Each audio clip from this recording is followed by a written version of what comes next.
El manejo de la vía aérea es una habilidad fundamental para salvar vidas. Los profesionales de la salud básicos o avanzados deben saber realizarlo bien. En soporte vital básico y soporte avanzado, el manejo de la vía aérea es una intervención clave y crítica antes, durante y después del paro cardíaco. El método más adecuado varía según las competencias, el entrenamiento y la experiencia del profesional, el SEM o los protocolos del sistema de salud y la enfermedad del paciente. Revisaremos la ventilación con bolsa mascarilla eficaz con 1 y 2 personas, los pasos para responder a un paro respiratorio y el uso de capnografía recomendado para controlar y comprobar la colocación de los dispositivos avanzados para la vía aérea. Antes de ver las habilidades específicas para la vía aérea, revisemos la frecuencia de ventilación para pacientes con paro cardíaco. En estos pacientes, proporcione 2 ventilaciones con el dispositivo bolsa mascarilla tras 30 compresiones torácicas. Tras introducir un dispositivo avanzado para la vía aérea, continúe proporcionando una ventilación asincrónica cada 6 segundos. En pacientes en paro respiratorio, si tienen pulso y no respiran, ventile una vez cada 5 o 6 segundos. Tras 2 minutos vuelva a comprobar el pulso.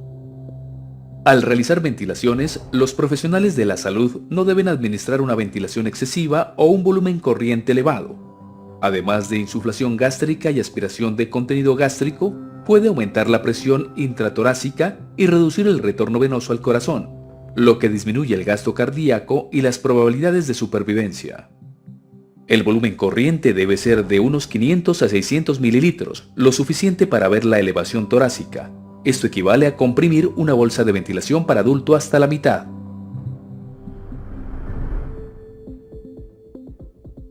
Comencemos con las habilidades básicas de manejo de la vía aérea. Los 2 primeros pasos son abrir y despejar la vía aérea. Primero, incline la cabeza para abrir la vía aérea.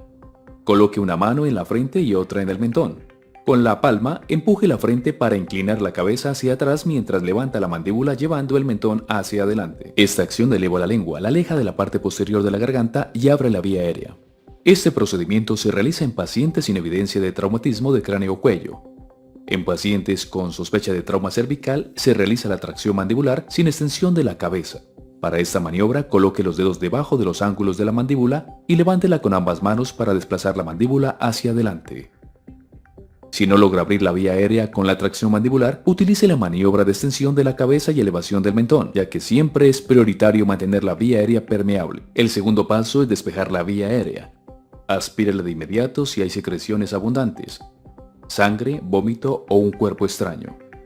Use un tubo de aspiración de gran calibre que no se colapse y una sonda de aspiración faríngea con punta rígida. Puede requerir aspirar a alta presión.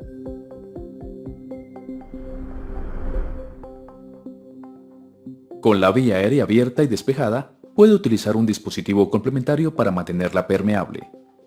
Existen 2 tipos, la orofaríngea y la nasofaríngea.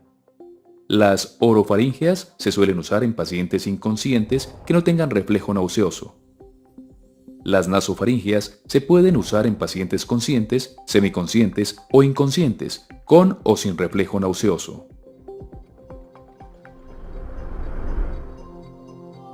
La cánula orofaríngea es un dispositivo desechable en forma de J, de plástico y de un solo uso. Está disponible en diferentes medidas. Las más comunes para uso en adultos van del 8 al 10. Para elegir la medida correcta, coloque la cánula junto a la mejilla del paciente, con el borde en la comisura de la boca. La punta estará en el ángulo de la mandíbula. Una cánula del tamaño adecuado y bien insertada resulta en una alineación correcta con la apertura glótica. Para usar este dispositivo complementario, inserte la cánula curvándola hacia arriba, con la punta hacia el paladar duro. Una vez atraviese la cavidad oral y se aproxime a la pared posterior de la faringe, gírela 180 grados. También es posible insertar el dispositivo de lado y girarlo 90 grados. Una vez insertada, la cánula mantiene la lengua alejada de la pared posterior de la faringe. También facilita el acceso a la garganta para la aspiración y evita que el paciente muerda el dispositivo avanzado para la vía aérea. Si son muy grandes, las cánulas orofaringeas pueden obstruir la laringe o provocar traumas en las estructuras laríngeas. Si son muy pequeñas o se introducen incorrectamente, pueden empujar la base de la lengua hacia atrás y obstruir la vía aérea. Los profesionales de la salud deben introducir la cánula orofaríngea con cuidado para evitar un traumatismo tisular en labios y lengua. Use las cánulas orofaríngeas solo en pacientes que no responden y sin tos o reflejo nauseoso.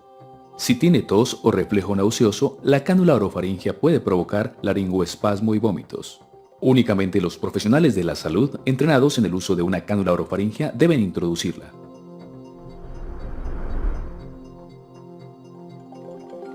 La cánula nasofaríngea es un tubo curvado y hueco que se puede introducir en la fosa nasal para facilitar la ventilación y la aspiración. A diferencia de las cánulas orofaríngeas, las cánulas nasofaríngeas se pueden aplicar en pacientes conscientes, semiconscientes o inconscientes, con o sin reflejo nauseoso. Al escoger el tamaño, compruebe que la longitud de la cánula nasofaríngea sea igual a la distancia desde la punta de la nariz del paciente al lóbulo de la oreja. Antes de introducirla, lubrique la cánula con gel anestésico o lubricante soluble en agua.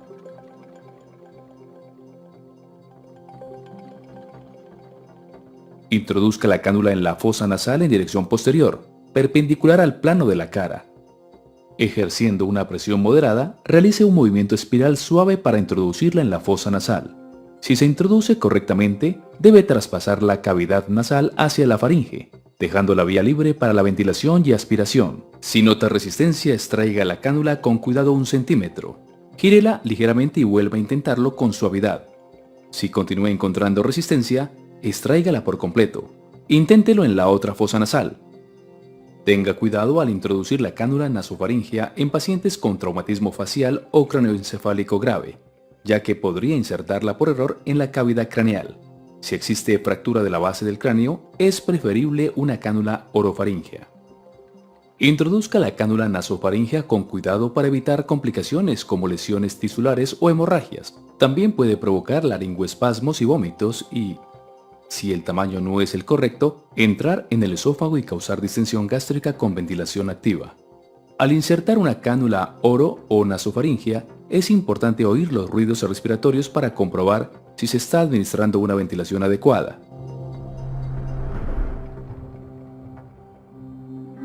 Durante la reanimación se suele ventilar al paciente con un dispositivo bolsa mascarilla. Primero, observemos el dispositivo. Un dispositivo bolsa mascarilla está formado por una bolsa, que puede inflarse automáticamente o no. Se conecta a una mascarilla facial transparente en forma de cono que cubre la nariz y la boca, y que tiene una almohadilla inflable en el extremo. Esto permite un sello hermético en la nariz y boca cuando el proveedor aplica presión a la mascarilla y eleva la mandíbula. Ahora veamos cómo usar correctamente un dispositivo bolsa mascarilla. Sitúese la cabeza del paciente y coloque la mascarilla sobre su cara.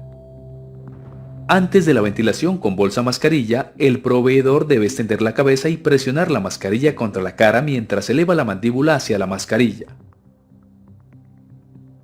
Forme una C con el dedo índice y el pulgar de una mano en la parte superior de la mascarilla en el puente de la nariz. Así asegurará la mascarilla a la cara con firmeza. Al mismo tiempo, forme una E con los otros 3 dedos para elevar la mandíbula y abrir la vía aérea.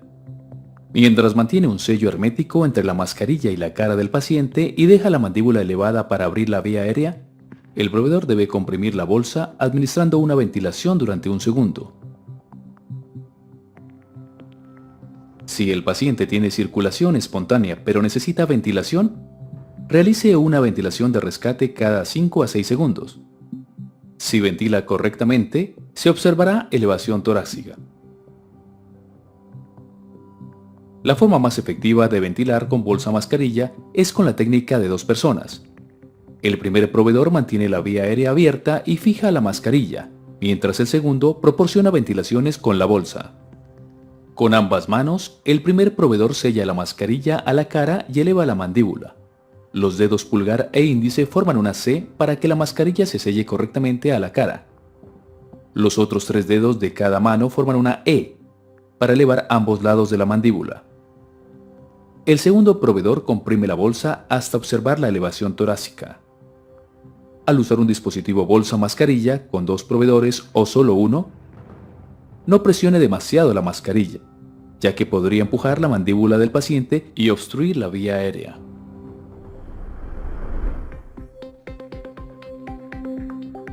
Entre las indicaciones de uso de dispositivos avanzados se encuentran dificultad para realizar una ventilación eficaz con bolsa mascarilla, pacientes con compromiso de la vía aérea real o potencial, especialmente con tiempos de transporte largos o necesidad de aislar la vía aérea.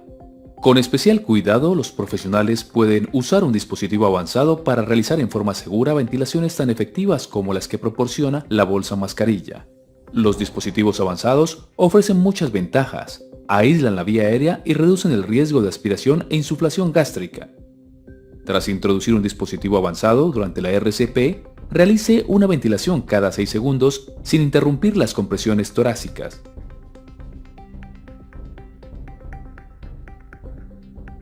La inserción de algunos de estos dispositivos, como el tubo endotraqueal, puede requerir la interrupción de las compresiones torácicas por más de 10 segundos, lo que puede reducir la supervivencia en pacientes en paro cardíaco por FV.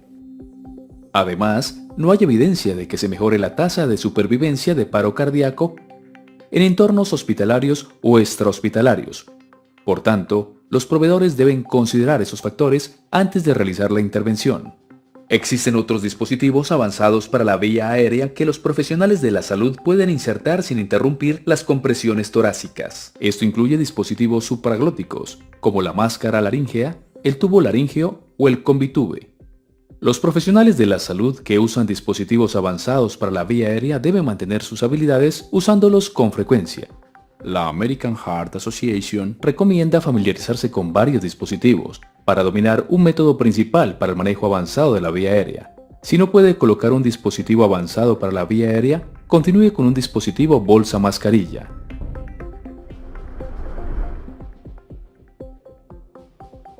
La máscara laríngea es un dispositivo supraglótico para la vía aérea que se puede insertar sin visualizar la glotis. Se puede introducir durante la RCP sin interrumpir las compresiones torácicas. El entrenamiento es más sencillo y la inserción más fiable. La máscara laríngea es un tubo con un cojín inflable distal que se coloca en la hipofaringe del paciente. Coloque la máscara laríngea en la boca abierta orientando la abertura hacia la lengua e introdúzcala hasta el final de la lengua. Con el dedo índice presione con cuidado el dispositivo contra el paladar y desplácelo hacia abajo. Continúe introduciendo el dispositivo hasta que note resistencia, lo que indica que el extremo distal del tubo ha llegado a la hipofaringe. Retire el dedo e infle la mascarilla. Una vez inflada, la máscara laríngea quedará centrada en la boca. Si está bien colocada, el oxígeno fluirá por la luz del dispositivo hasta la tráquea. El tubo laríngeo es un dispositivo supraglótico que los proveedores pueden insertar en pacientes inconscientes. Durante la RCP, se puede insertar el dispositivo mientras continúan las compresiones torácicas. También se puede insertar sin visualizar la glotis. El tubo laríngeo es un dispositivo de un solo lumen con dos balones inflados mediante un único puerto. La punta distal del tubo está angulada y biselada para deslizarse fácilmente por el esófago superior colapsado.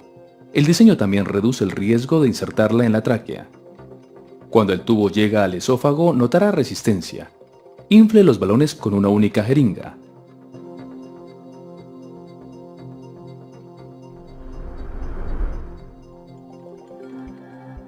El tubo esófago-traqueal es un dispositivo supraglótico que se puede introducir durante la RCP sin interrumpir las compresiones torácicas y sin visualizar la glotis. Está formado por dos lúmenes unidos. Cada tubo se puede usar para proporcionar oxígeno y ventilación en función de cómo esté insertado. El tubo más largo de color azul, marcado con el número 1, proporciona ventilaciones mediante 8 pequeñas aberturas laterales que se ofrecen a la laringe. El otro tubo, más corto, transparente, marcado con el número 2, proporciona directamente ventilaciones a través del orificio al final del tubo. Con el tubo colocado, use la jeringa azul grande para inflar el balón faríngeo a través del puerto etiquetado con el número 1. Use la jeringa pequeña para inflar el manguito distal por el puerto 2. El extremo distal del dispositivo llegará hasta el esófago o la tráquea.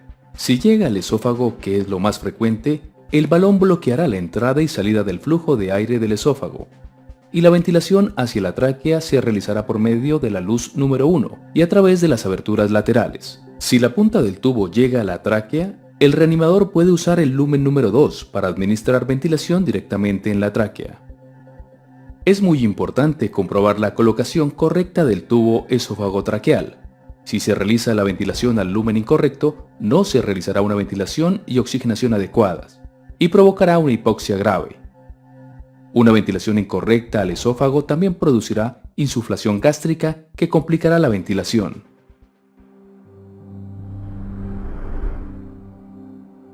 El tubo endotraqueal estaba considerado el método adecuado para manejar la vía aérea durante el paro cardíaco.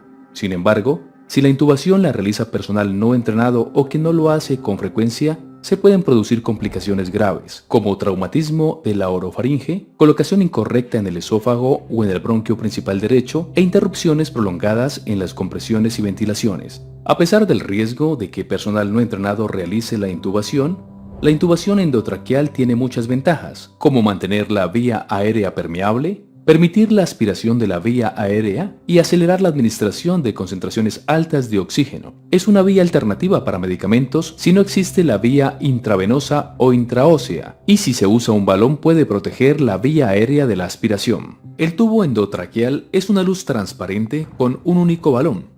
Para insertar el tubo endotraqueal, coloque la cabeza del paciente en posición de olfateo o neutral. Inserte la hoja del laringoscopio en la boca del paciente. Eleve el laringoscopio en vertical y hacia afuera para ver las cuerdas vocales y la abertura glótica. Inserte el tubo endotraqueal directamente entre las cuerdas vocales y hacia la tráquea hasta que el balón pase las cuerdas. Infle el balón y use un monitor de capnografía para comprobar la correcta colocación. Si decide utilizar un dispositivo avanzado para la vía aérea, deberá asegurarse de que está bien colocado y de que realiza una ventilación efectiva pero no excesiva. Observe la elevación torácica mientras comprueba si hay ruidos respiratorios bilaterales o gorgoteo en el estómago, y confirmar así la colocación del tubo. Además de esta evaluación clínica, algunos dispositivos pueden ayudarle a determinar si ha insertado el tubo correctamente. La capnografía monitoriza la cantidad de dióxido de carbono que exhala el paciente.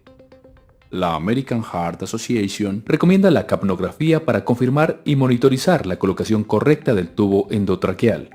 Los estudios científicos aún no han validado la capnografía como método para confirmar la correcta colocación de dispositivos supraglóticos para la vía aérea. No obstante, una ventilación efectiva mediante estos dispositivos debería producir una onda de capnografía. Así es una onda de CO2 al final de la aspiración normal. La medición del dióxido de carbono al final de la aspiración o exhalación puede verse como una forma de onda donde el nivel del dióxido de carbono sube con la exhalación y baja hasta cero al inhalar. Aunque los profesionales de la salud estén ventilando correctamente a un paciente, las compresiones torácicas producirán una lectura de CO2 al final de la aspiración baja, ya que hasta la mejor RCP produce un gasto cardíaco y un flujo pulmonar que es un 25 a 30% de lo normal. En contraposición, el RCE puede ocasionar un aumento repentino del CO2 al final de la expiración. Los capnógrafos que muestran la forma de onda y un número dan la información más completa. Conecte el monitor entre el dispositivo de vía aérea avanzada y la bolsa o el ventilador. La capnografía proporciona una demostración gráfica del dióxido de carbono exhalado con cada respiración. Con pulmones sanos, la forma de onda característica está dividida en 4 fases que tienen lugar durante la inspiración y la expiración. Cuando el paciente comienza a inhalar, la curva baja a 0. Al continuar inhalando, debería seguir siendo 0. Cuando comienza a exhalar, la porción inicial de respiración es el aire que queda en el espacio muerto comprendido entre el tubo de ventilación y la tráquea. Cuando el alvéolo comienza a vaciarse en el circuito, los niveles de dióxido de carbono comienzan a aumentar y aparece una desviación hacia arriba al comienzo de la curva del dióxido de carbono.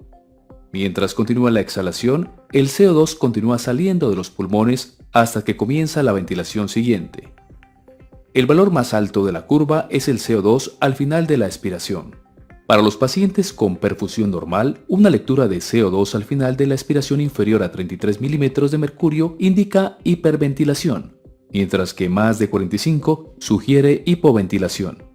En un paciente con circulación adecuada, Uno de los principales usos de la capnografía es la colocación y monitorización de una vía aérea avanzada y el manejo de la ventilación asistida. En los pacientes con paro cardíaco, la capnografía refleja la eficacia de las compresiones torácicas durante la RCP y un aumento brusco del CO2 al final de la aspiración indica retorno de la circulación espontánea. A más presión de CO2 al final de la aspiración, mayor gasto cardíaco durante la reanimación. Un CO2 al final de la aspiración inferior a 10 milímetros de mercurio indica un gasto cardíaco insuficiente para el RCE. Si las lecturas de CO2 son bajas durante la reanimación, se debe optimizar la calidad de la RCP minimizando las interrupciones entre compresiones, las cuales deben tener una profundidad de al menos 5 centímetros o 2 pulgadas y una frecuencia de 100 a 120 compresiones por minuto, permitiendo una expansión torácica completa y evitando una ventilación excesiva.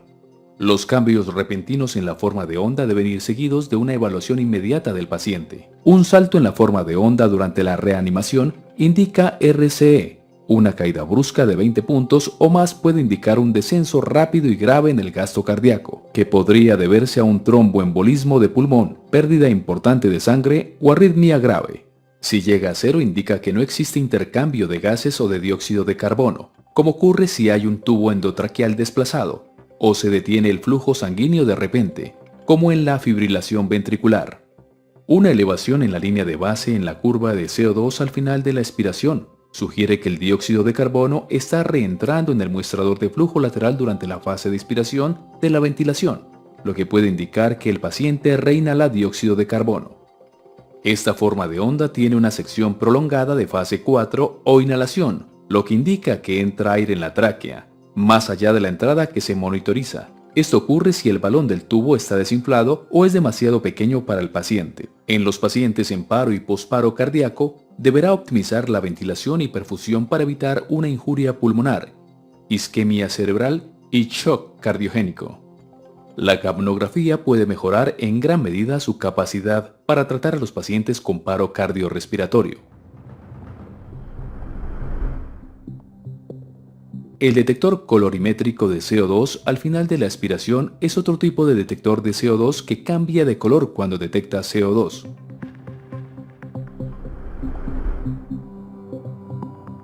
El detector esofágico es un dispositivo de confirmación adicional. Está formado por una pera que se comprime y va unida al tubo endotraqueal. Si el tubo está en el esófago, la pera no se expande y si se expande es con CO2 expirado. Un modelo alternativo es conectar una jeringa grande de aspiración al tubo endotraqueal. Si el tubo está bien colocado, el émbolo se podrá retraer con facilidad. Si está en el esófago, el émbolo no podrá moverse.